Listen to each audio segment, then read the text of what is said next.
Salam untuk kita semuanya, berjumpa lagi dengan saya di channel Aritela Tutorial, tempat kita untuk berbagi informasi seputar informasi pendidikan dan informasi guru, serta informasi honorer dan informasi lain yang ada hubungannya dengan dunia pendidikan dan guru dan dunia honorer atau informasi yang relevan.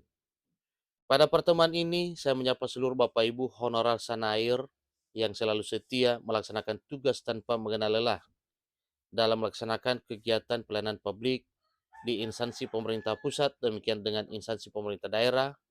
Saya yakin bahwa semua Bapak Ibu honorer selalu menunjukkan kualitas dan kinerjanya, selalu semangat dan selalu dalam keadaan sehat walafiat.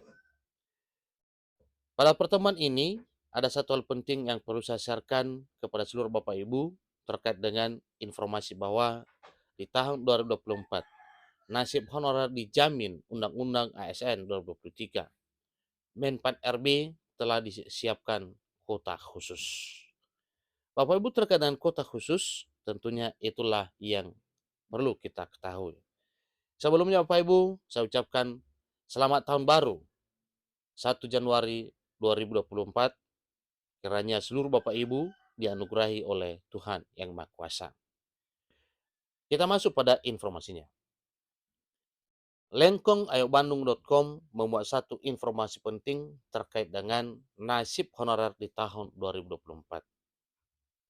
Apakah nasib tenaga honorer 2024 sudah terjamin usai disahkannya Undang-Undang Nomor 20 tentang ASN tahun 2023?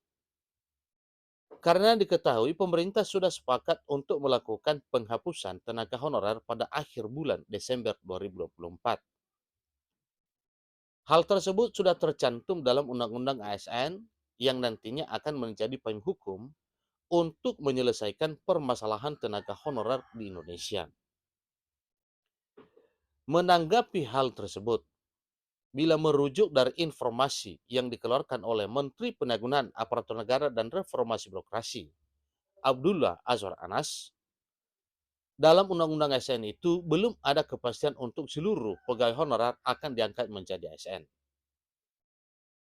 Namun, meski demikian, dalam aturan tersebut menjelaskan bahwa tahun 2024 mendatang hanya ada dua jenis pegawai ASN. Jenis pegawai ASN itu terdiri dari pegawai negeri sipil atau PNS, serta pegawai pemerintah dengan perjanjian kerja atau P3K. Itulah nantinya yang menjadi satu keputusan pemerintah yang didukung oleh DPR RI bahwa ke depan jenis kepegawaian itu hanya ada dua, yaitu pegawai negeri sipil atau PNS dan pegawai pemerintah dengan perjanjian kerja atau P3K. Lebih lanjut, Undang-Undang Nomor 20 Tahun 2023 tentang manajemen ASN juga tidak menjelaskan secara rinci bagaimana proses penyelesaian problem honorer di Indonesia. Sehingga dengan demikian, Undang-Undang Aparatur Sipil Negara pada akhirnya hanya menjelaskan aturan mendasar yang bersifat prinsipil.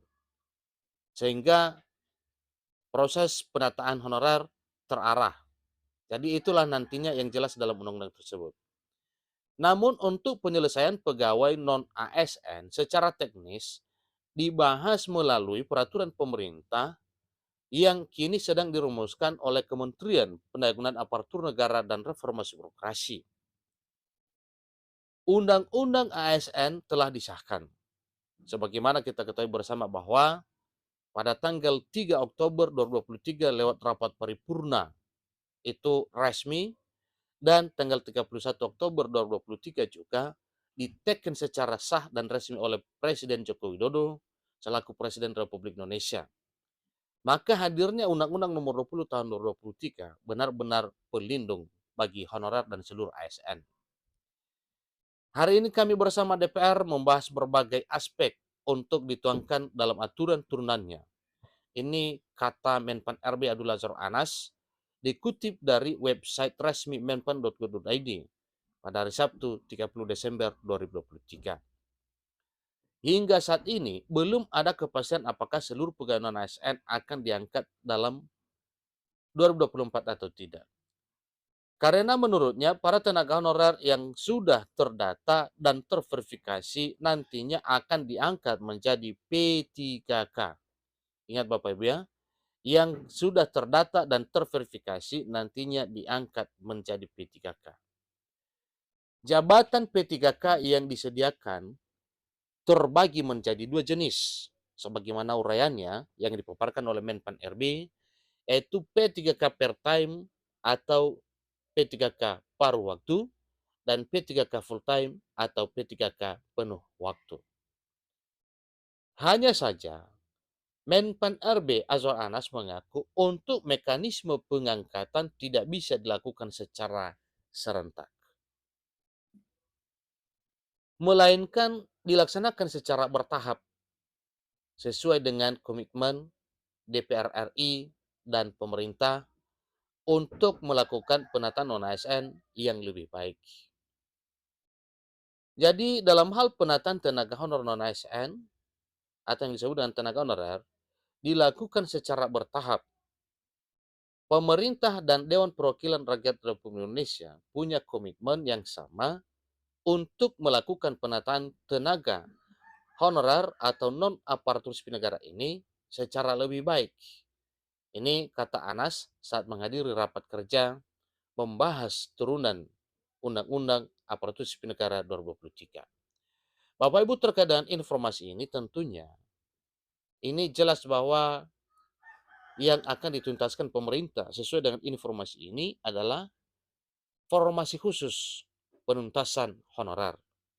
Walau tidak terlepas dari program pemerintah untuk melakukan rekrutmen calon aparatur sipil negara dalam arti CPNS yang sangat dibutuhkan, yang ada hubungannya dengan talenta digital, sebagaimana yang disampaikan oleh Presiden bahwa yang direkrut untuk PNS adalah para fresh graduate yang hebat-hebat, dan nantinya ini diposisikan banyak diarahkan menjadi ASN di ibu kota Nusantara atau di IKN. Nah, tentunya yang dibutuhkan di sana adalah para fresh graduate ataupun honorer yang memungkinkan bisa masuk untuk menjadi aparatur sipil negara dalam status PNS, tentunya yang ada hubungannya dengan dunia digital. Nah, Bapak Ibu, inilah satu informasi tentunya dalam hal seleksi CPNS dan pun pengangkatan honor menjadi ASN P3K di tahun depan, semua ada syarat dan ada ketentuan yang akan diberlakukan pada peserta untuk diangkat menjadi ASN, P3K maupun PNS berdasarkan undang-undang ataupun peraturan dan perundang-undangan yang berlaku. Demikian informasinya. Semoga impian Bapak Ibu untuk diangkat menjadi ASN bisa tercapai di tahun 2023 tahun ini. Demikian informasinya. Sekali lagi saya menyapa kita semuanya.